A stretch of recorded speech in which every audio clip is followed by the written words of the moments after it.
imagination is going to create, or it's going to increase your discomfort, right? But it can also create comfort, and it can also decrease your discomfort. You can turn the dial up or down. It really is one of those things where life is actually what you make it. You can really destroy your own life through your own imagination. However sad that is to say, and people do that. They stress and they worry about the future instead of thinking, the future can be bright if I make the steps to happen. A lot of the time it's simplifying stuff, simplifying not only the things that you're doing, the things that you're thinking about in the moment, but also the things that you're progressing towards in life, especially those first few steps.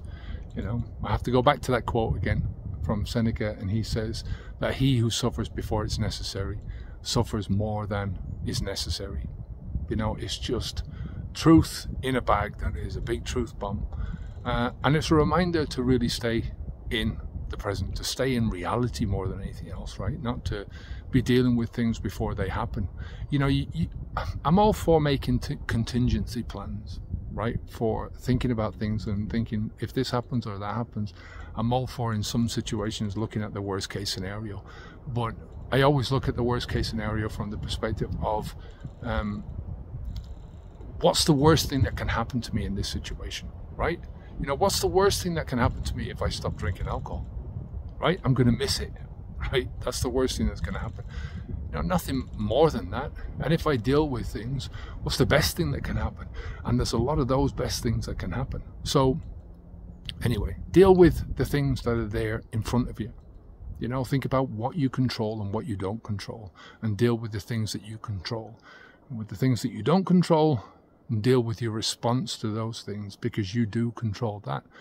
Imagination is going to create, or it's going to increase your discomfort, right? But it can also create comfort, and it can also decrease your discomfort. You can turn the dial up or down.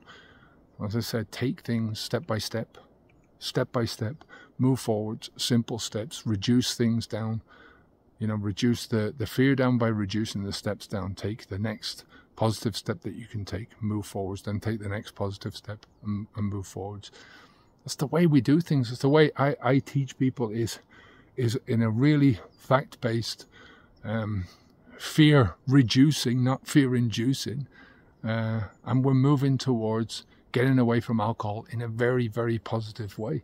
And one of the biggest lessons I can teach you is that all fear is future-based. Your fear, people never fear about yesterday. Oh, I fear what might happen yesterday, or I fear about the things that did happen yesterday. How is that? Most fear is based on the things that you think are going to happen, the things that you fear are going to happen in your life. All future-based. And think about how many of those things will actually come about. All in your imagination, right? Take care. Onwards and upwards.